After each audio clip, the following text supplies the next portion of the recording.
الفرق في سرعة الأداء، يعني لم يمض سوى أيام قليلة على رحيل بشار حتى بدأت تركيا تفتح الحدود لعودة اللاجئين السوريين اللي هم أصلا قاعدين في خيام على الحدود. وده طبعا كان يعني دافع إن هم يروحوا سوريا.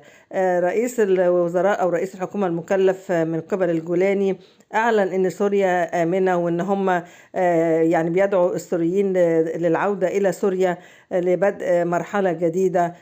طبعا الناس اللي هم يعني قاعدين في فيلل وقصور واخدين محلات في مصر، الحكاية دي مش عاجباهم. هم نزلوا رقصوا واحتفلوا بالثورة ورفعوا الأعلام في مصر وعملوا اللي هم عايزينه، لكن حد العودة قال لك لا ما بنعود، لا ما لسه، لا مش عارف ايه، وطلعوا ناس منهم يقول لك بنحب مصر. طب ما يا سيدي احنا بنحبكم برضو، بس يعني ما احبك وانت في بلدك واحنا في بلدنا، وانت قاعد 14 سنة بنحب